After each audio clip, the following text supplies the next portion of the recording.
faces that are no longer with us in this world. That's the spirit that I saw pour it in. Raw, honest pieces that don't just survive, but push it. English, Spanish, and God do it.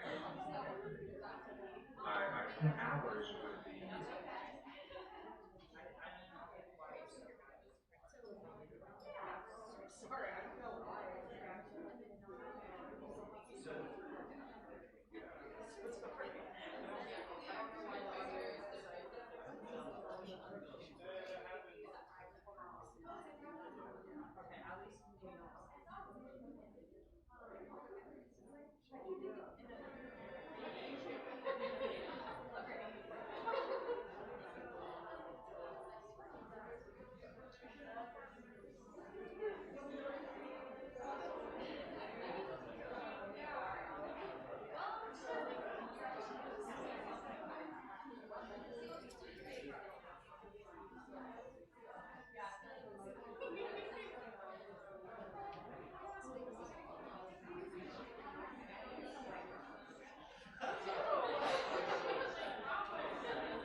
Oh my gosh, you can hear me. Hi, everybody. Hello. Thank you all for being here today. We're going to get started in a few minutes, but first we have a few things that we wanted to mention.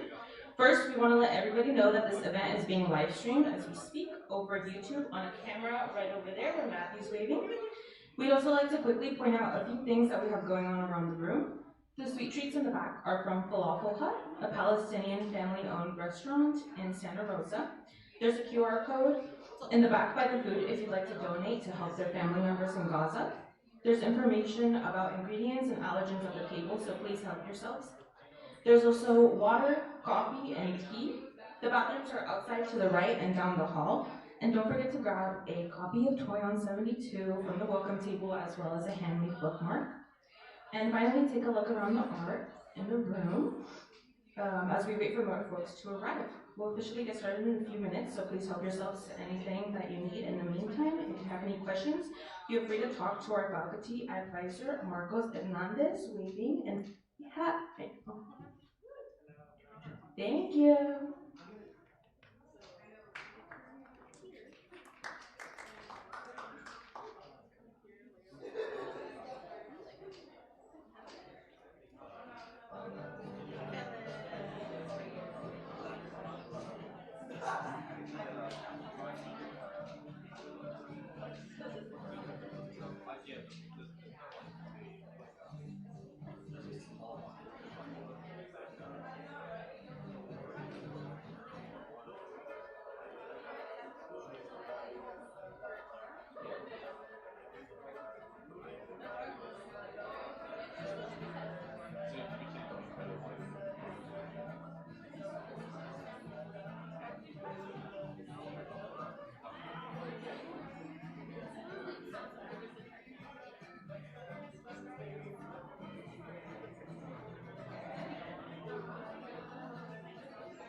Hi everybody. Thank you all again for joining us to celebrate the release of Toyon 72 on the theme of Sumud. My name is Soph, and I'm a student here in the English Master's Program. This year I've also worked as the Managing Editor and Graduate Publishing Fellow for Toyon Multilingual Literate Magazine. I will be co-hosting along with... Hi everyone, my name is Nai. I'm a third year English education major and I've worked as the community liaison and on the marketing and publicity team, and I served as the lead editor for the multilingual submissions. Before we begin, we'd like to take this moment to offer a land and labor acknowledgement. Cal Poly Humboldt is on the unceded lands of... Cal Poly Humboldt is located on the present and ancestral homeland and the unceded territory of the Wiyot tribe. The Wiyot people have lived on and cared for this land since time immemorial. Many Wiyot people were forcibly removed by settlers in a colonial and genocidal campaign to gain control of their land and resources. If you live, work, or study on Wiyot land, please consider making a donation to the Wiyot Tribe Honor Tax. To find out more about the Honor Tax, visit honortax.org. We also recognize and acknowledge that the labor upon which our country, state, and institution is built on. Our country is built on the labor of enslaved people who were kidnapped and brought to the U.S. from the African continent, and we recognize the continued and contribution of their survivors. We acknowledge all immigrant labor, including voluntary, involuntary, and trafficked peoples who continue to serve within our labor force. Beyond these acknowledgements, we'd like to encourage our attendees today to consider the interconnected struggles of Indigenous people and consider that the same systems of oppression that impact Wiyot people here also impact Palestinian people in their homeland. I encourage us to take actions that you may be able to take on behalf of laborers, the land, and liberation for us all. While we sit with that acknowledgement, I'd like to quickly remind everyone, if you haven't already, to participate in the giveaway in the back of guessing how many pomegranate seeds are in the jar. You could potentially win the giveaway basket, which includes 2 Palestinian authored books, along with a few other items.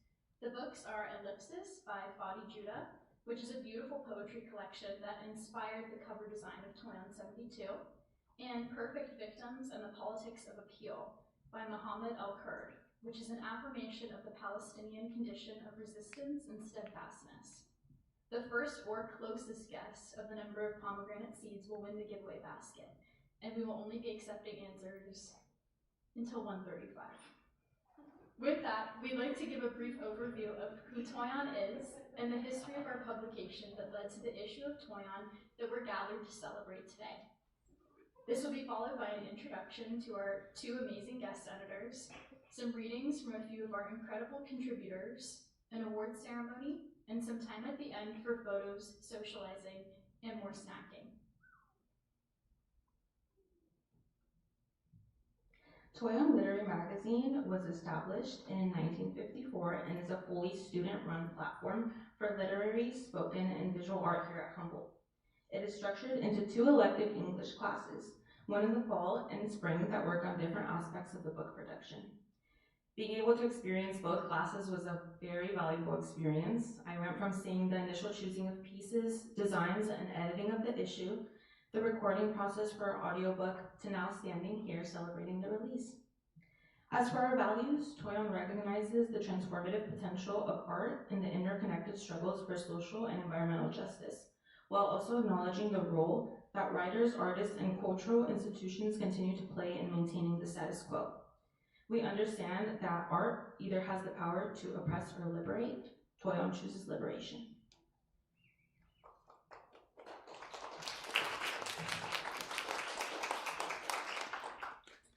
Last year's publication of Toyon, issue 71, Dispatches from the Global Intifada, stood in solidarity with Palestine against the genocide Palestinians are facing.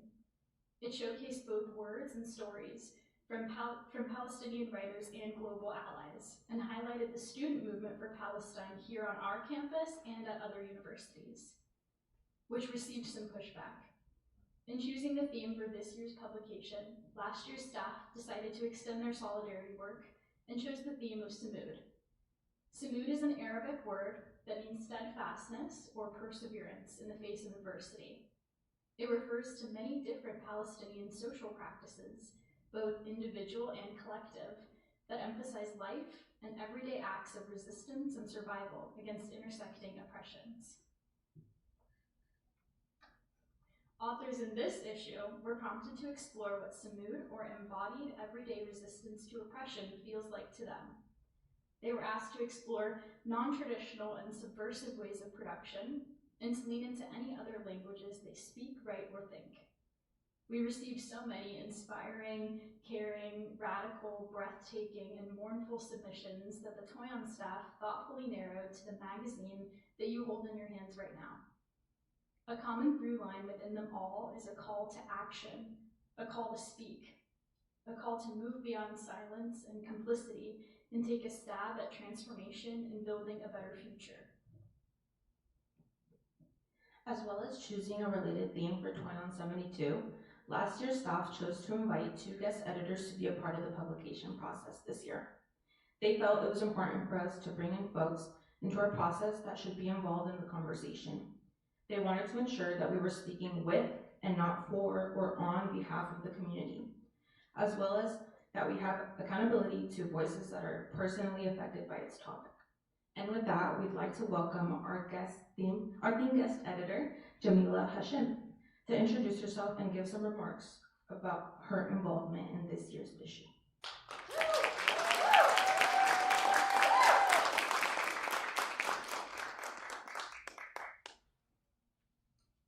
Hello. Thank you for this introduction, and it was truly my honor to have the opportunity to participate in this beautiful publication. My name is Jamila. I'm a graduate of the social work program here at Cal Poly. Currently working as a therapist, and I also identify as a Talbis artist, and which is a Palestinian embroidery, which I'll be speaking to a little bit later on. So I wanted to speak a little bit to the art installation that we have set up today. If you participated in the North Country Fair in September, we had a larger setup of this, and the Toyon staff had actually suggested that we kind of recreate some of those elements here for this release party. And so the vision of the art installation was meant to encompass a Palestinian house of like the liberated future of Palestine. And so each room is kind of meant to embody some of what we envision that to look like. So if you'll see that there's a TV, which is kind of meant to be like a window of all these different scenes of what a liberated Palestine might look like. And we have a beautiful altar honoring the martyrs, many of the martyrs, Palestinian children, especially on the birds of Palestine. And then we have like kind of this little key of return, the promise of liberation. So if you haven't yet had an opportunity to explore, please make sure you do so. And I guess that's just what I'll just leave you. I struggle with introductions. I get really nervous with them. So I'll just leave you with that for now. And thank you so much to the Toyon staff for all of the beautiful work that you've done.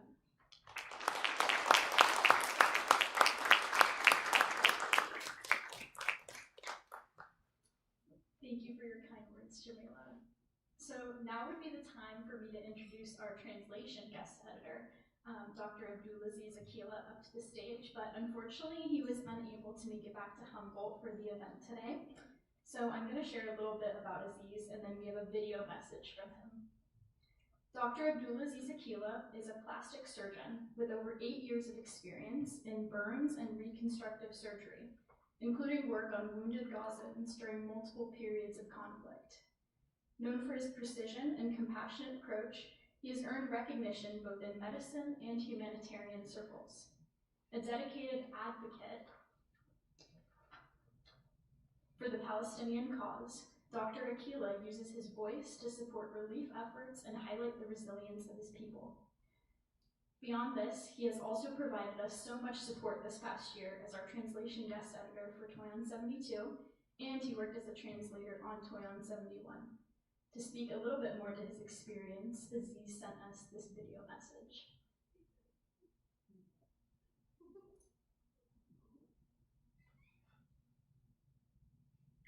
Hello, Toyon family, Marcos, Soph, Jamila, editing team, contributors, readers, and friends gathered in the Great Hall.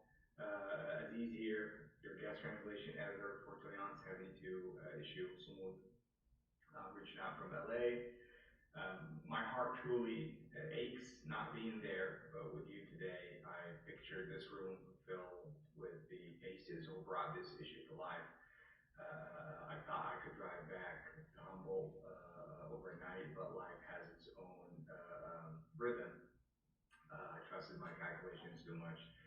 forgetting that my stamina for all-night calls isn't what it used to be as age catches up and reality just doesn't stick to the schedule. What attracted me to Sumud is how it lives in those small, stubborn acts that keep us going, like a wall still standing despite bombs and bulldozers, and it keeps sheltering a family that originally built it up. A similar act is when a writer puts words to paper, when all what's left is that pen and that paper. Or when an artist sketches drawings of places and faces that are no longer with us in this world. That's the spirit I saw pouring in. Raw, honest pieces that don't just survive, but push back in English, Spanish, and I got to add in the Arabic. I spent hours with the submissions, reading late into night, trying to feel that shared weight and fire. To me, it's not abstract. It's people like us refusing to go quiet. Since Toyon 71 to this issue, it's been my way to hold or try to hold a space for those voices to make sure they land where they need to. Toyon team, every one of you, thank you for handing me this role. I really needed it.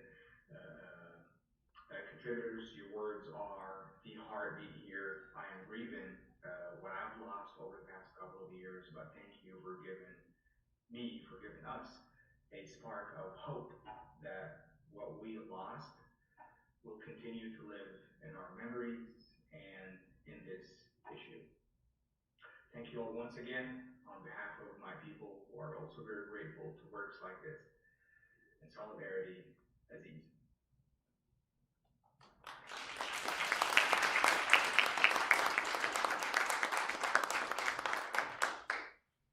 I'd like to thank Jamila and Aziz. Thank you both for your involvement in Toyon 72. We really could not have done this work without you. We will now be inviting some of our amazing contributors to read excerpts from their pieces or to speak on their creation process. Our first author is Farwa Al-Qasim, a Palestinian-Canadian mixed media artist and bilingual author, who couldn't be here today, so she sent a pre-recorded reading of her work titled Someone Said This Land Has No People. You can read along with her on page 19.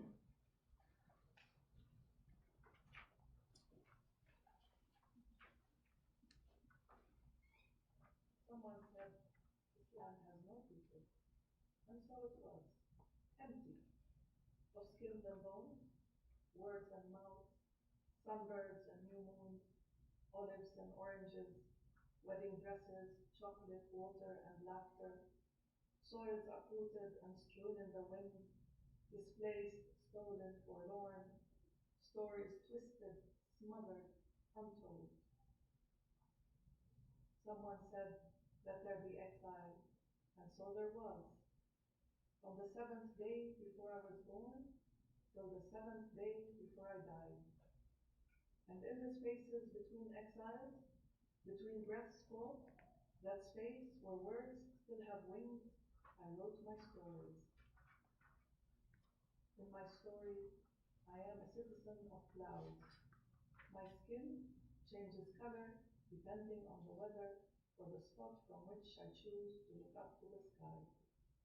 In my stories, I am Earth's calligraphy, and when Earth calls, I rain, I pour, till jasmine sprout from arid hearts.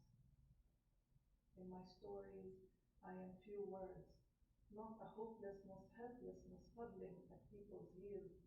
I am not urgency, not guilt, not the desire to be 1,000 stars. In my stories, I am endless stretches of living, not legs running across hot desert sands and barbed wire, and climbing cement walls, and walking on oceans with holes in my feet. In my stories, there are no oceans for children to drown. In my stories, my shoulders are dinghy, my arms tense, and in my stories, I have only 2 eyes. They have not yet learned to cry. I taught my stories to ooze from pores tiptoe through veins, deliberately probe laughter lines, frown lines, welling of eyes. I taught my stories to whisper, because stories live longer as murmurs on lips. Someone said, let there be genocide. Let the children write their names on severed arms. Let the mothers drown in the rivers they weep. Let the fathers pull out corpses from under the rubble. Let this genocide cover the sky, the ears of man, the eyes of God. And so there was. One day, 100, one bomb, 100. From a safe distance, one life ended. One dream, 100, 10,000, 25,000. Seems under these skies, 1 or 3 is a good age to die. Where only moments ago, life was whispering hope in their ears, and all the trees hold their breath. No time to exhale between one death and another. And then everyone understood how the phoenix learned its magic from a Palestinian child, how a rainbow can paint horizons in the drought, how a stream becomes a powerful river that flows upright, how a broken wing can soar high without the help of the wind.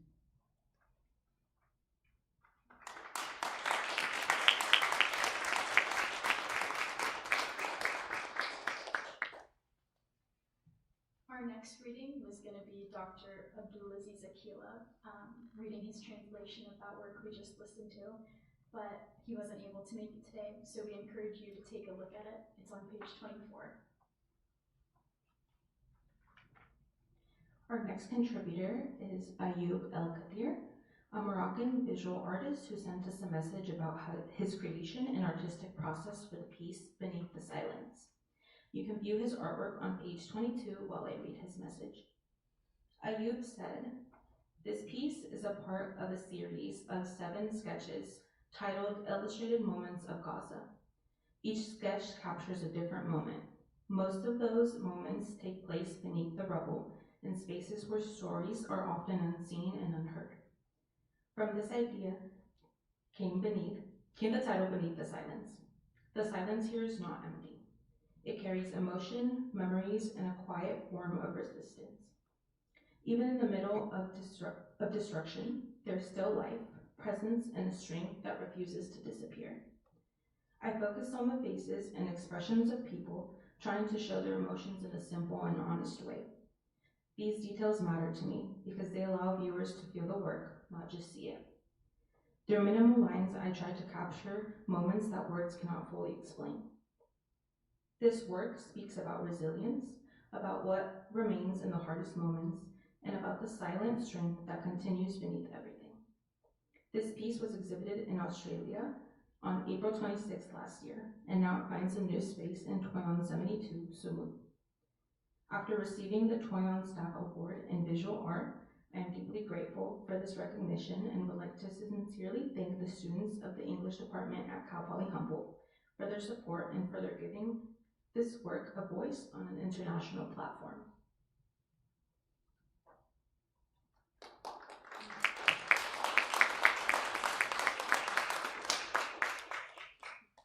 Our next contributor is Anna M. Mahomar Simon, a Honduran Palestinian daughter, sister, friend, and therapist in training, who sent us a pre-recorded reading of her poems.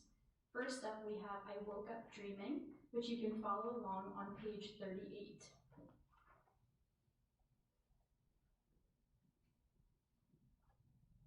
I woke up dreaming. Annabelle Maxima. I woke up dreaming of Sidi Noy, and what an awakening. In my dream, Sidi sang, sat on living room couch, her voice cracking, danced before us as she remembered melodies from ancient times. Echoes of yesterday shared now, music we needed to hear, a lively tune playing.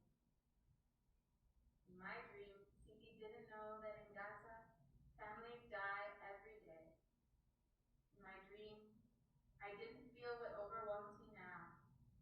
Desire to unleash waves out my eyes, thunder out my mouth. In my dream, journalists grabbed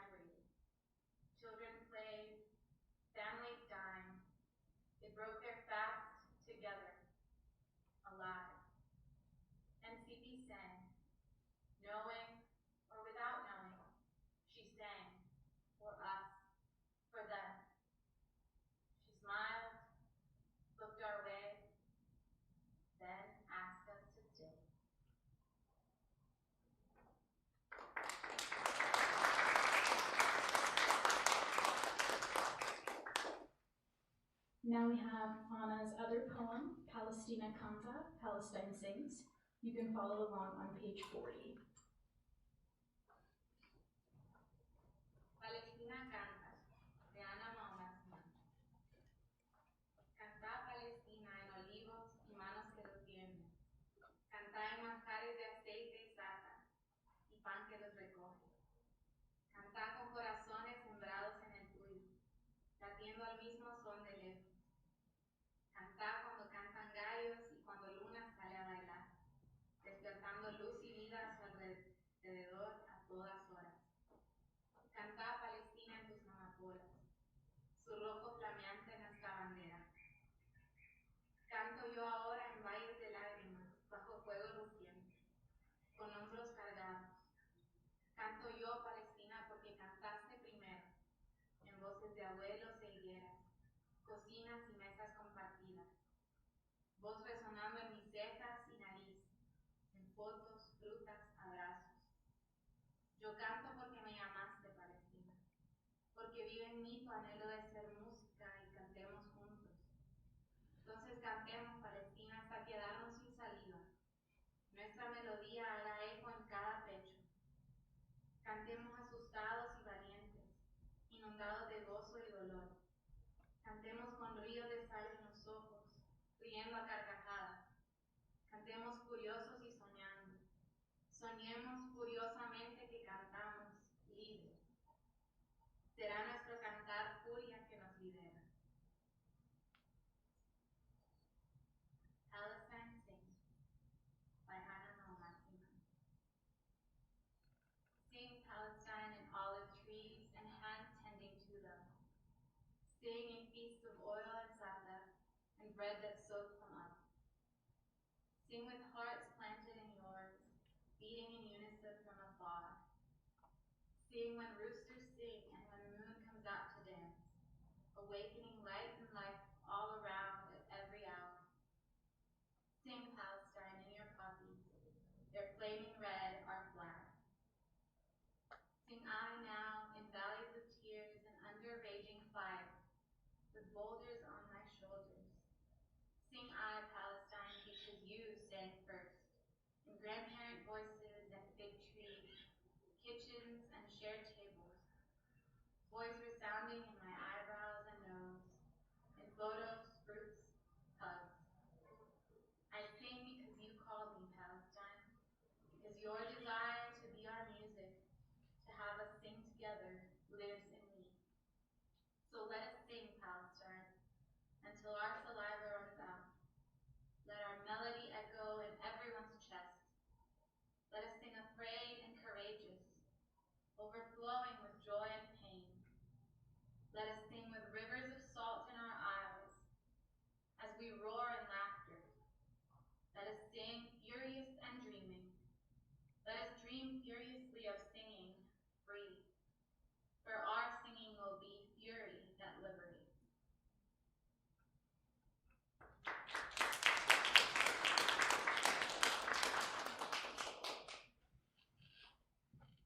Now we have Giancarlo Campana, a self-described jack of all trades and a Northern California poet, who will be reading their piece, A Defiance, and Prayers Against Despair. You can follow along on page 16 and 42.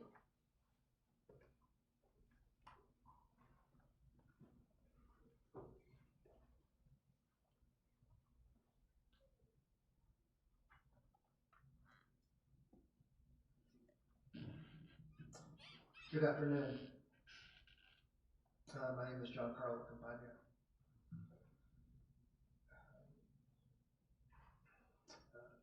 Very humbled, honored to be here with this book, this initiative, this beautiful ceremony, this collaboration among many. I drove up from Santa Rosa today to be here with you all.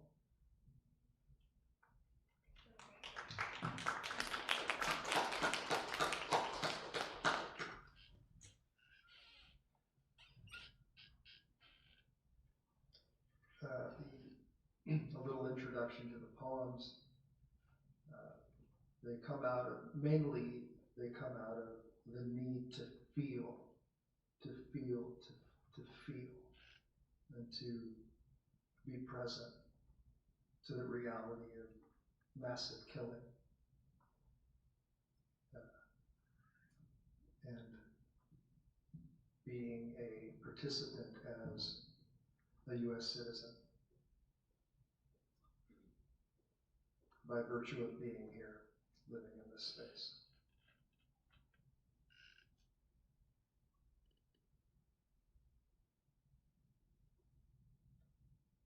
A defiance. Each of us must do our part to grieve, to admonish, to pray.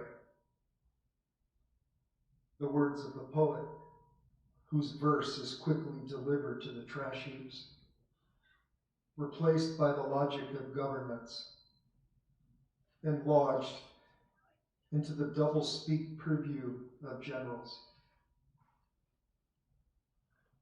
They say we trust only those with their hands on triggers, or thumbs jiggering the locks of bank vaults and holding trays out to be filled with a generation's inheritance.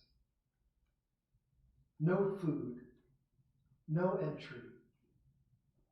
Those who are injured must suffer the consequence of conquest, the way it has always been done forever and ever. Amen.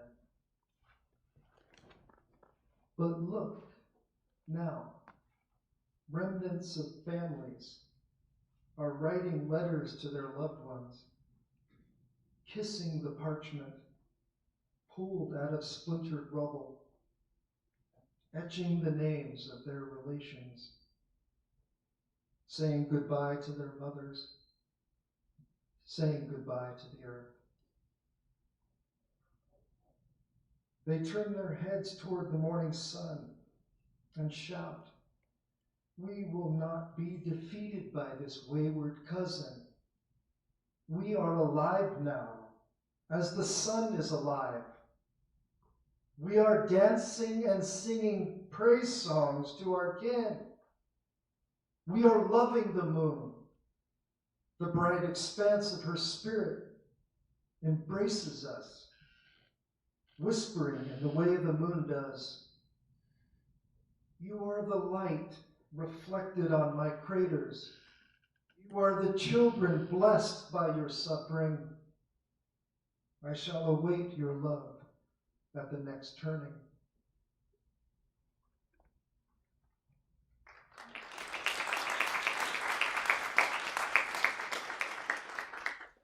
Thank you. And this is a prayer against despair. Don't cry over the violence. Don't move an inch. Be still.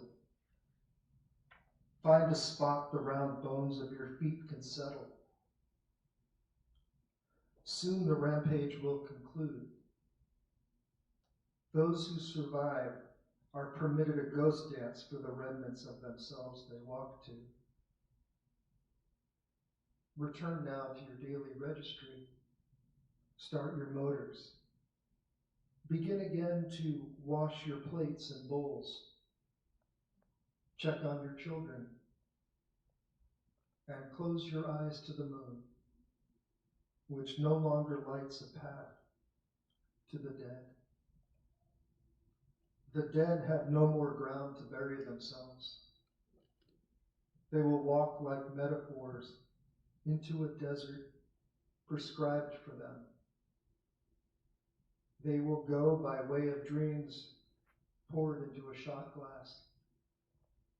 They will flow the way blood flows into broken ground, the way of a blazing truth, urgent and bright, lifting its heart to the sun. Thank you.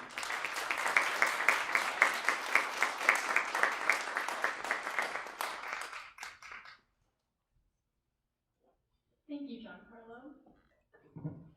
Our next next reading is from our theme guest editor, Jamila Hashem, who will be reading from her piece, My Gauze and Thobe. It is split throughout the magazine, sort of weaving a through line, so you can follow along on pages 1, 17, and 51.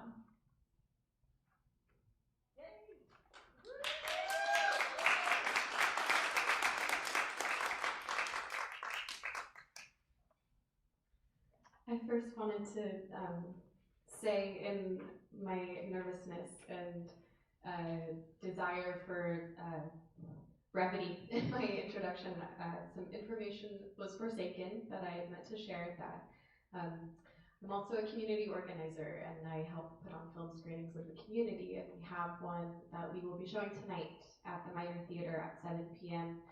We will be screening the film Foragers, which speaks to the illegal harvesting of wild greens of Palestinians that's backed by the Zionist state, and so it falls in line with Earth Day as well. So be sure to check that out if it's in your flow today. My gauze and thobe. I don't carry a lived experience of my Palestinianness through growing up in the culture or in the region, but through relationships I've cultivated in the liminal space between a lost and a longing. It's a calling I heeded when I had the honor and heartbreak of walking the land of Palestine. It's a thread I've learned to weave among my work, education, advocacy, art, relationships, personal growth, and healing. Symbolically so, Tabriz has naturally become my most accessible tool of severing connection, of this meaning-making. Our Tabriz, represented in our dress through creative repetition of storytelling colors and patterns, transcends a colonial imposition of linear time. Rather, our Tabriz, represented in its lack of perceivable beginning or end, is in a constant state of becoming. This Palestinian expression, ancient and evolving, is not just of the past nor eventual, but ongoing, just as the promise of return. It is known that when the rhizome of a plant stem is ruptured, its network is not destroyed, but rerouted. Diverse as we are as Palestinians, we remain connected to this rhizomatic network of all that it means to be Palestinian, and we carry a rupture of the Nakba that remains both unresolved and ongoing. In the current space, place, and time I hold as a mixed Palestinian in diaspora, both privileged and disconnected, I mourn our ongoing Nakba while also being held in the web of our collective liberatory imagination. I mourn our Nakba as I stitch my first thobe, though seemingly individual in nature, as a living being held in our Palestinian web of intergenerational, indigenous, feminist, land-based knowledge, an embodied Sumūd. It connects me to knowledge I may not know how to articulate, but my body still has a felt sense of, finding its way through the shapes my hands make with this needle and thread. This ritual of my thobe and all the ways I fight are dedicated to Palestine. In a revolution, one is born 100 times and dies 1,000 more. The revolution isn't a rocket, but a river that flows and pours forth. Saha Khalifa.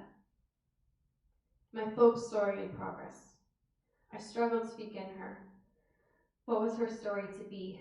Must the story be complete before I could begin? Or could I allow her story to be told and unfold through me? So I began to stitch.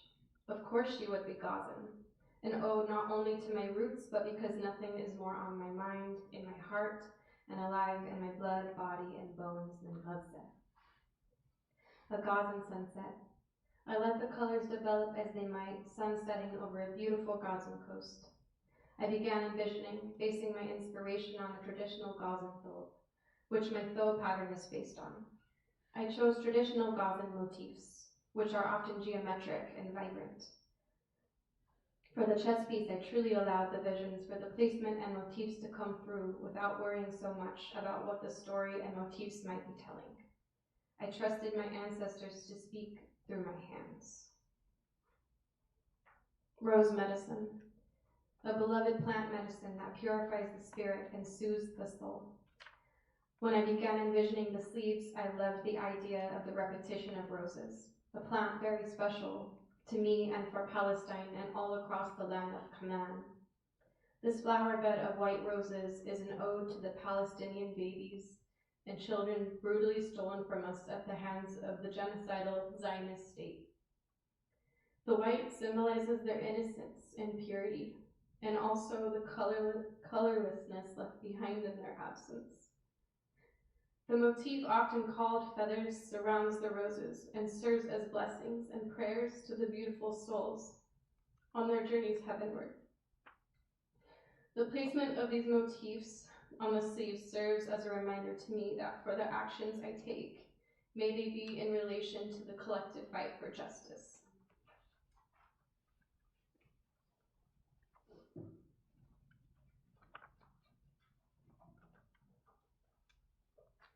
Stories of injustice.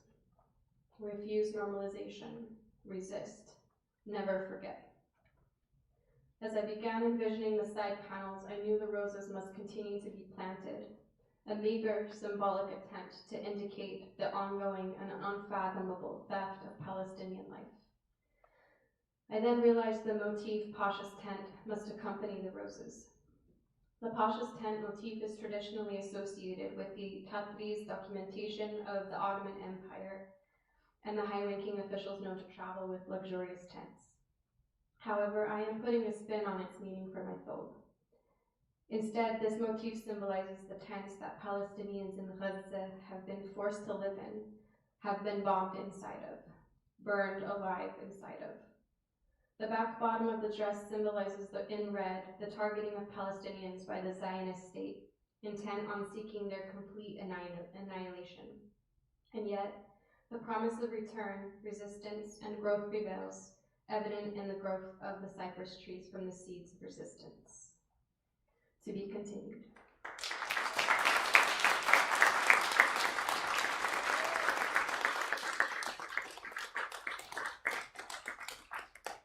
Thank you so much, Jamila. Our next contributor is Erandi Hernandez Aguilar, who will be performing their piece, Troje. You can follow along on page 12.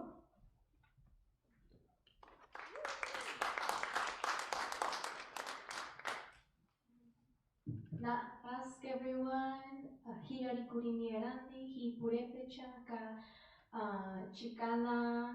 My pronouns are she, they, ella, ella. I am Purépecha. My family is native to, sorry, hold on, let me put this down a little short.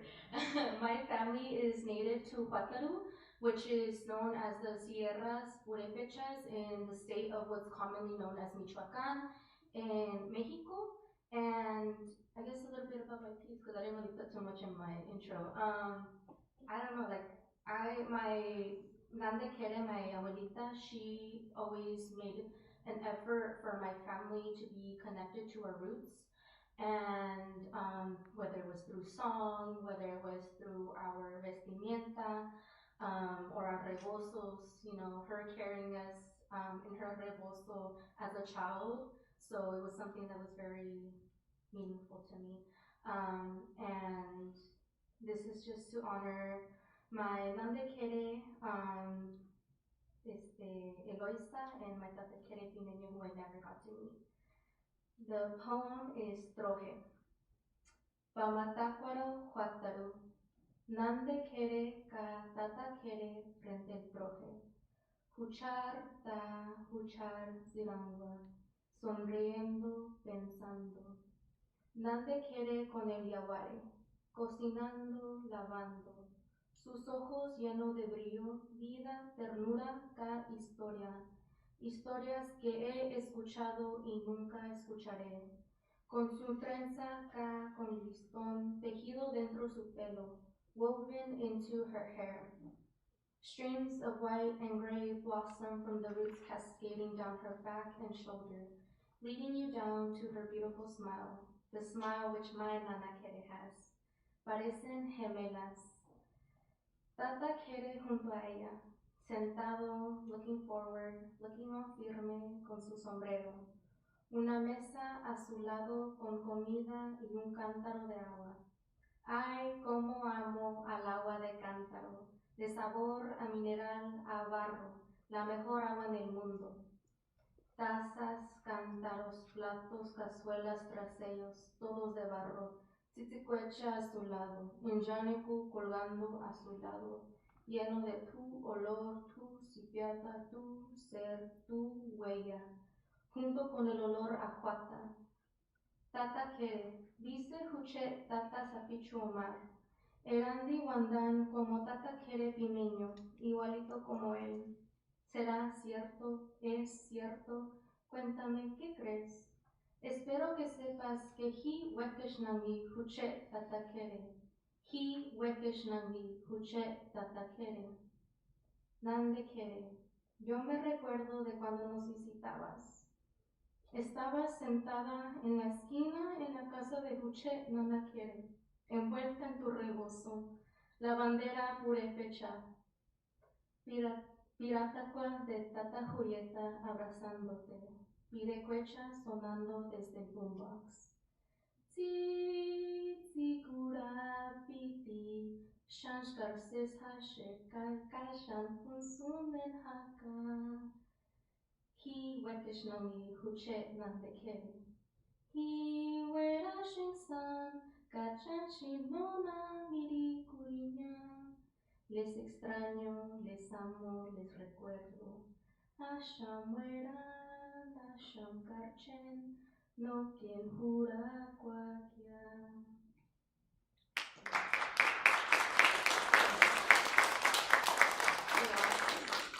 Lastly, I just want to thank the editing team of Toyon for organizing this beautiful event, which to me is us cultivating medicine, and this book in itself is medicina to me. So thank you to all the medicine people who participated, or medicine, but yeah, thank you.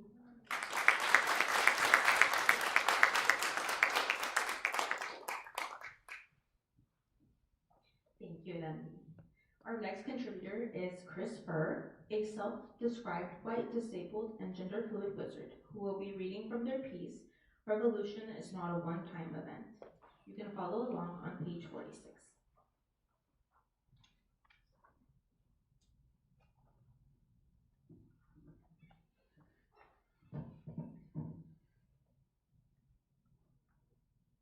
Revolution is not a one-time event. My whole holy body is tight, tense, suspended, clenched, rigid, ready for danger. They said that if we can just loosen up, slacken the fist of anger, we'd find a tiny bird in our palms holding the promise of everything we've missed, of everything that's been lacking from our movements. So I worried that I had crushed my tiny bird, that I had lost my grasp on goodness. I worried that I wasn't capable of resistance to these oppressive systems, each one their own angry fist. Because of the anger that lives in my own shape, I shift, I twist, I writhe like a worm in the dirt. A worm that gets eaten by the tiny bird, the same way our dreams of transformation get eaten up by false promises of completion. I write, I write, I write, banging my clenched fist up against an argument built on the very language I'm trying to dismantle it with. Lord help me, she tells me, revolution is not a one-time event, and I'm going to write fire until it comes out of my ears, my eyes, my nose holes, everywhere, until it's every breath I breathe. I'm going to go out like a fucking meteor. So fuck their tiny bird. I set my whole holy body ablaze with these words and let them burn at the altar, an alternative offering to their faulty promises. Let us not falter at the end of their world.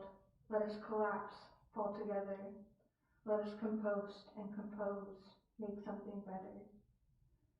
Peeling back my fingers from a fist clenched in anger, remaking my body into the shape of a prayer.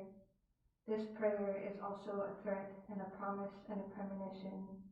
Revolution is not a one-time event.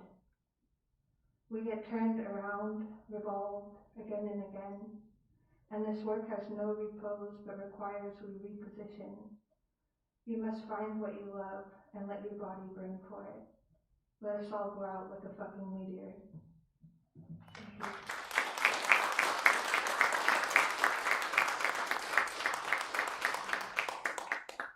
Thank you, Chris. Our next reading will be by Dr. Christina Accomando, who will be reading her mother Claire Accomando's piece, Ring of Flowers. You can follow along on page 27.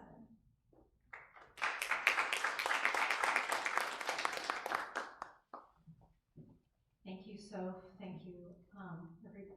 So I'm going to be reading for Claire Accomando, who is also my mother. And some of you met her when she came here in February and did a class visit and a reading in the community.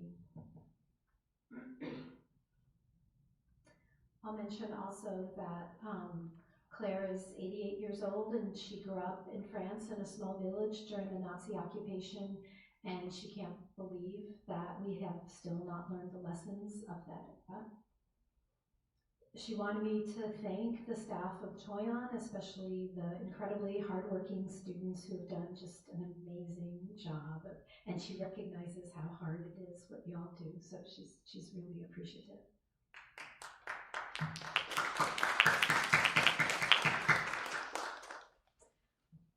This poem was inspired by that great muse, Elon Musk, after he declared that empathy is civilizational suicide. Ring of Flowers. He came to America from South Africa via Canada on a student visa. Born on another land in a far-off continent, he is naturalized, therefore has rights. Now the enormously rich man elevates a chainsaw above his shellacked face. He who fathered a dozen-plus children, 5 in vitro, with many women, refers to his young trans daughter as his dead son.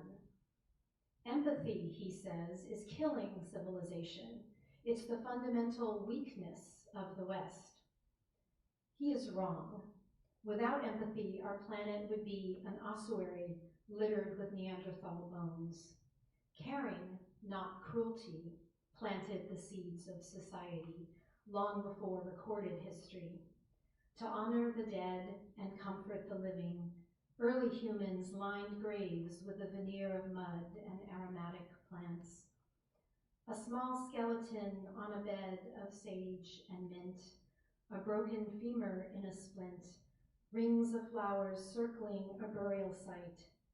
These gestures are the tender bricks, the building blocks of civilization. Thank you.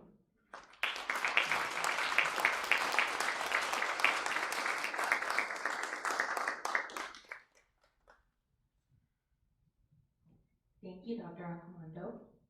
Now we have a pre-recorded reading from a northern New Mexico poet, P.B. Beck, of their piece, A Spoonful of Dirt. You can follow along on page 36.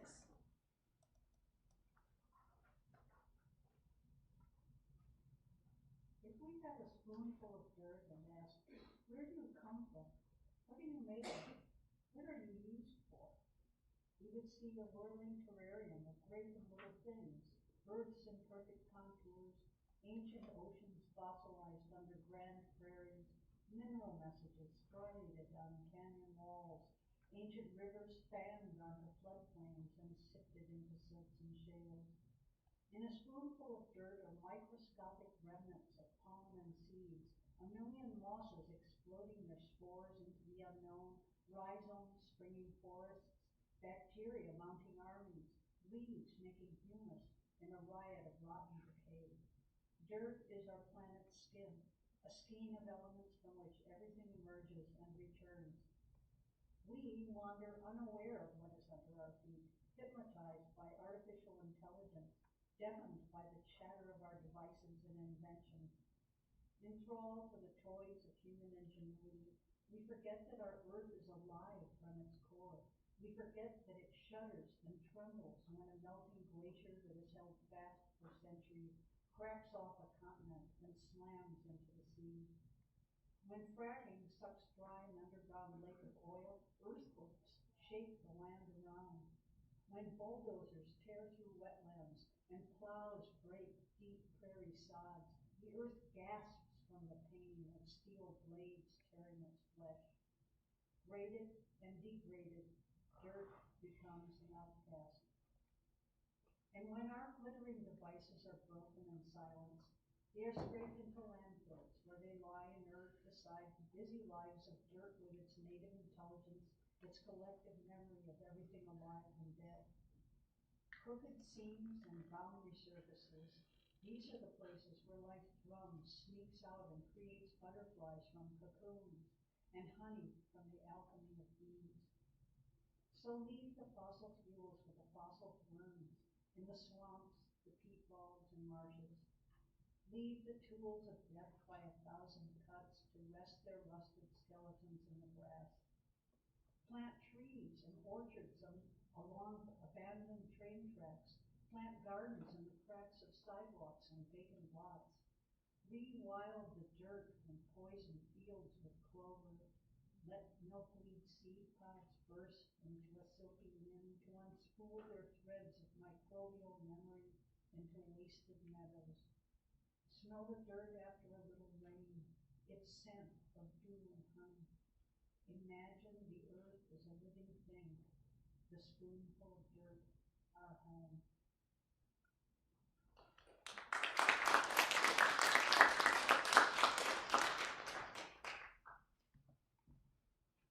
And last but certainly not least, we have Anais Areola, a Chicana and disability activist from the Bay Area, who will be performing their spoken word piece, Joy.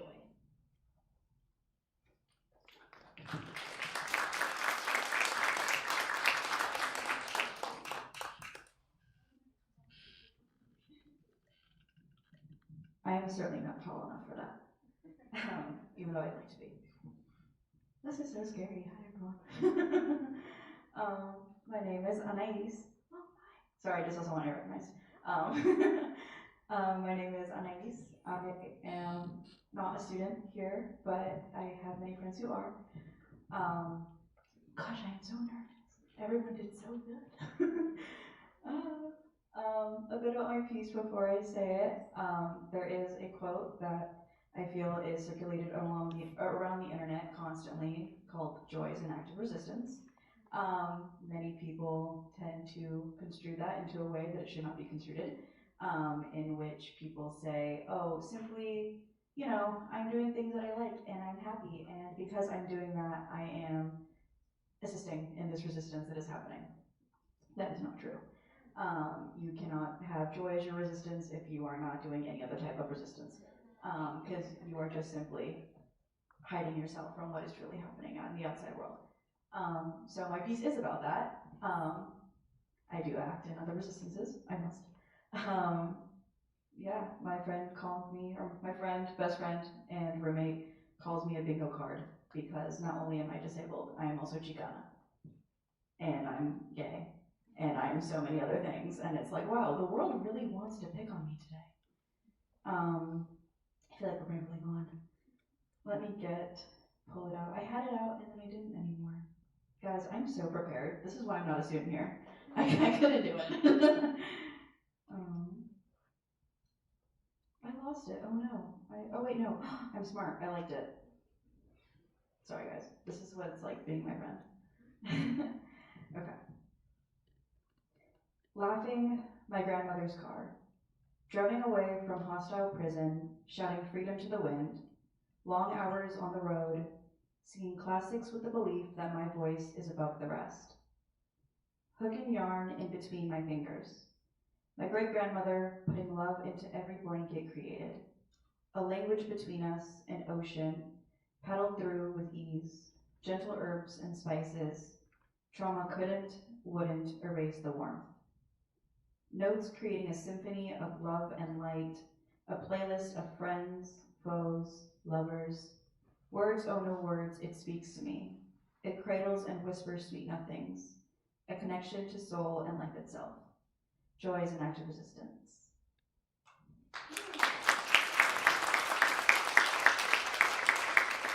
I would also like to say, with ice. That's it. Thank you.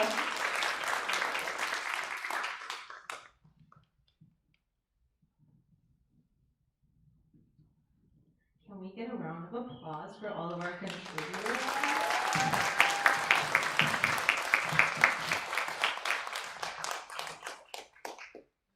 you all for sharing your works with us. And also thank you to everyone who participated in the Guess How Many Pomegranate Seeds Are in the Jar activity. I'd like to introduce my fellow Toyon staff members, Daria and Anna, to announce the winners.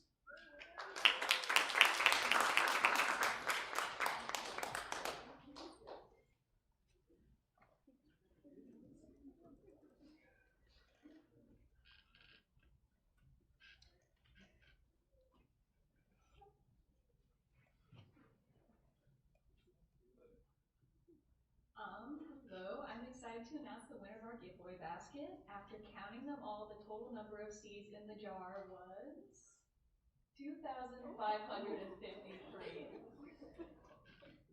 The closest guess was 2,600. Now, Elion Aguilera, sorry if I butchered that. The first person, I'm sorry, I can't read things. We're just gonna keep going with that. Congratulations, please come forward to receive your prize.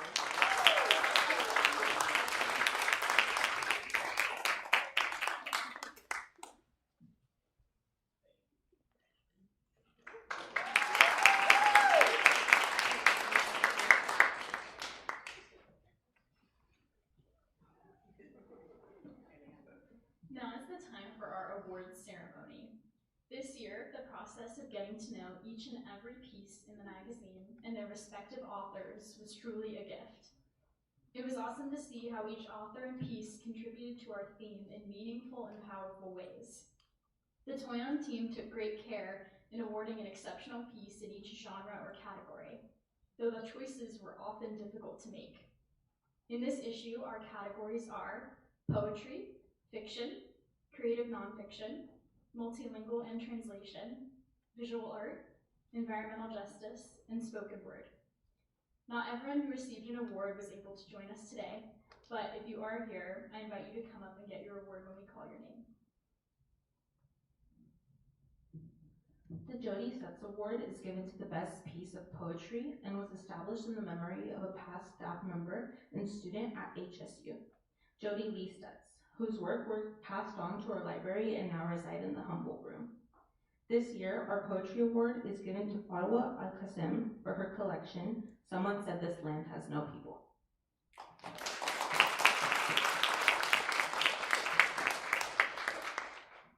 The Richard Cortez Day Prize is given to our best fiction piece and is named in honor of a past English professor, Richard Day. This year, we've awarded David T. Fisher's work, Nebraska 2035.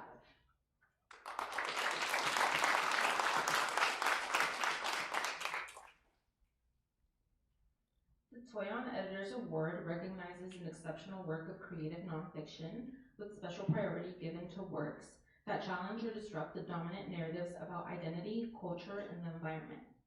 This year, we have Dear North, to honor our ghosts and build a home in these uncertain times by Florence Ng.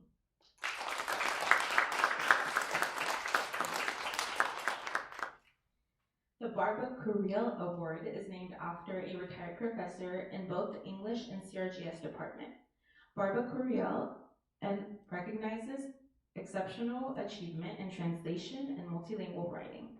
This year, we've awarded Ana M. Mahomar Siman's piece, Palestina Canta.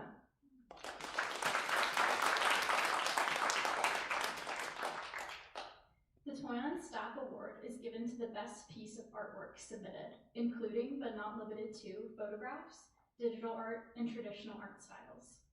This year, we've awarded Ayub El-Kadir for his piece, Beneath the Silence.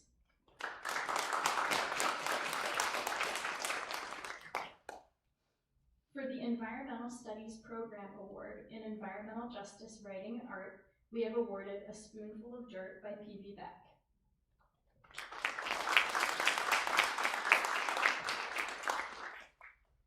And last but not least, the Fuerza Award in Spoken Word, Audio, and Multimedia promotes the cultural significance of oral interpretations and to encourage writers to think of their work beyond the page. For this year's awards, we have chosen Ra Ross's I'm Here to Stay.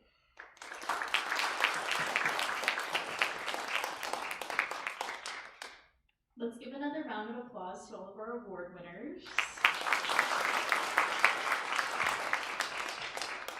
Thank you all so much for coming and celebrating our amazing contributors and student staff who made this whole publication possible.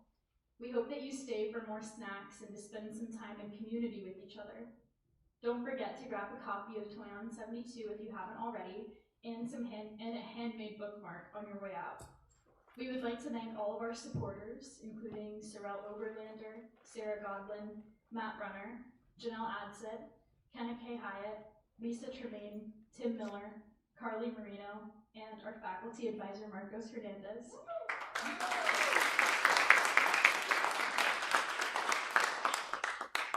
As well as the English department, whose support helps make this event and publication happen every year. I'd also like to recognize our guest editors, Jamila and Aziz, for their indispensable insight and labor that shaped this publication into what it is.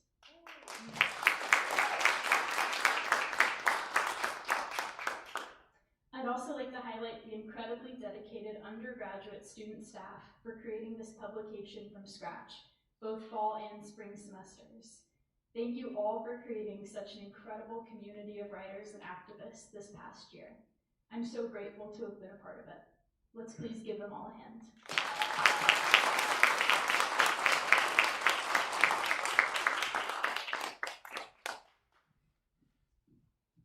Before we end our celebration, I'd like to take a moment to thank our incredibly supportive and dedicated advisor and managing editor, Marcos and Soph.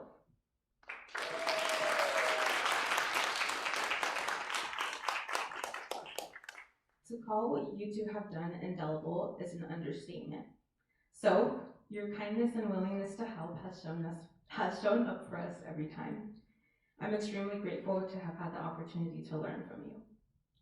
Marcos, your commitment not only to this publication, but to the success and comfort of your students has made this possible.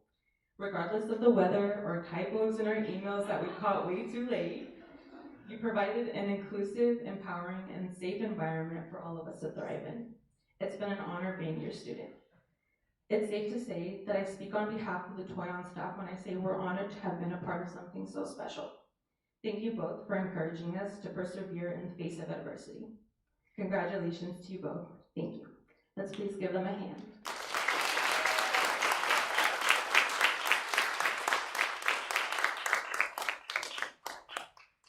Now it's time for the Toyon staff to shift gears to Toyon 73. If you're a continuing student here, we highly encourage you to take the Toyon class series and be involved in the production of next year's issue. If you're a community member or graduating, we encourage you to submit your work. And if it's in your capacity, consider donating to Toyon on our website, toyonliterarymagazine.org. Donations we receive go directly to printing, release party, and award funds. Don't forget to follow us on Instagram at ToyonLitMag and keep an eye out for the Toyon 73 theme announcement. Finally, I'd like to ask our amazing faculty advisor, Marcos Hernandez, to say a few closing remarks.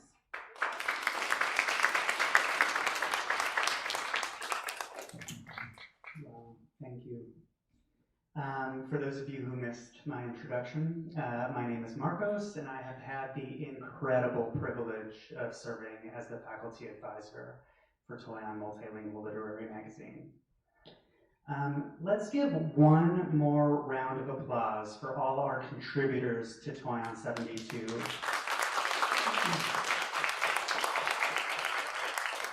Thank you so much for the courage to share your words and stories of life, of refusal, of defiance, of steadfastness. I also want to give a huge thank you to Falafel Hut for the delicious bread they prepared for today's celebrations and for supporting this event 2 years in a row. I had the pleasure of reconnecting with members of the family that owns the restaurant yesterday, and they wanted me to thank all of you for your support and solidarity. They were incredibly grateful to receive copies of the book as well. I sent them away with 5, and they added Sumud to their Palestine library in the restaurant. I encourage you to read about their story that's connected to their QR code at the food table And please consider donating to help the rest of their family in Gaza get critical resources. And if you're ever in Santa Rosa, check them out. Huge thanks to everyone in our home department for their continued support. Special shout out to Lisa Tremaine, to Janelle Adsit, to Christina Accomando. And I especially want to shout out, I don't think she's here anymore, but Kenna Kay, for all of the immense work that she does behind the scenes, making sure Toyon runs smoothly. I want to say a huge thanks to the Marcom team. Marketing Communications prints our book every year, especially Matt Bruner for their continued support of Toyon. I also want to thank Sarah Godlin and all the folks on the third floor of the library for their continued support on the production, digital publishing, and archival end of things. Huge, immense thanks to Jamila and Aziz for the time and care that they contributed to this project. We have been incredibly honored to collaborate with both of you on this project, and your insights, your knowledge, even your critiques, all help to shape this book into something truly special. So can we give the two of them a round of applause?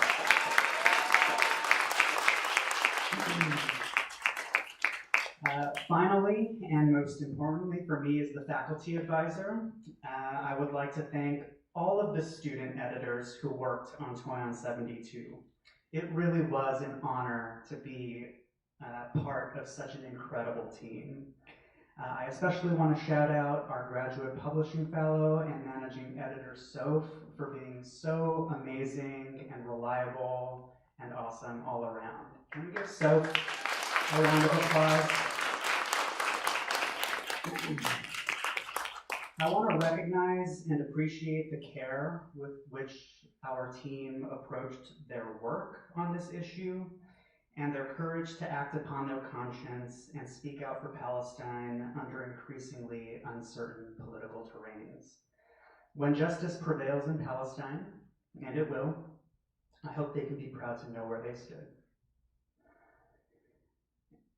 To end, I think most of us here would agree that we are living in profoundly violent and dangerous times. As many of us continue to witness daily assaults on our communities or endure them ourselves, it can be easy to slip into a state of complacency and hopelessness. But we know that this isn't the answer, and I think the pieces in Toyon 72 speak to that not being the answer. As we close, I want to return to the words of our editors. Jamila writes, "Sumud is committing to the promise of justice, one that Palestinians have anchored into for so long, and carrying it forward, even as the world remains determined to deny it. Though we may feel deeply wounded and at times fragmented by all that has been destroyed, through Sumud, we rise." Being careful to honor the specificity of Palestinian Sumud, I believe that in its practice, we can derive a lesson, a point of connection, a call to action. There is something in Sumud that is, as Aziz writes, universal. It resonates in the Indigenous poet's reclamation of stolen land, the immigrant's odyssey across hostile seas, the artist's brushstroke-defying silence. I see the spirit of Sumud in our trans siblings persisting in a world that rejects their existence.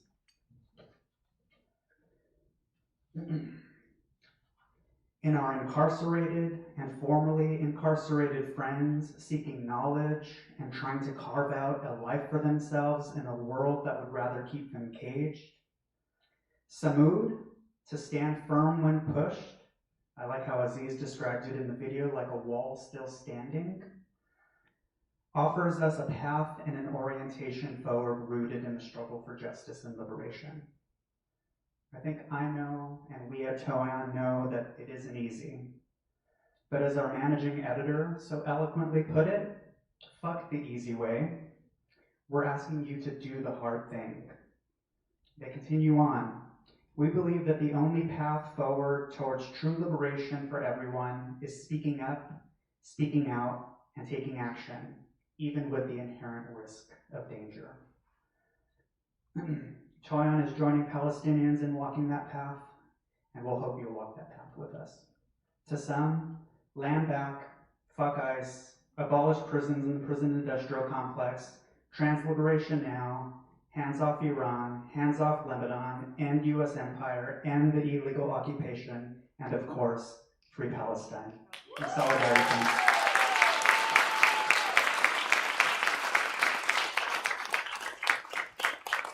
Feel free to hang back and mingle. Check out the amazing art installation that Jamila and her team put together for us. There's still some snacks in the back. I'm going to ask to take some photos. Look forward to chatting with you as we shuffle out. Thanks.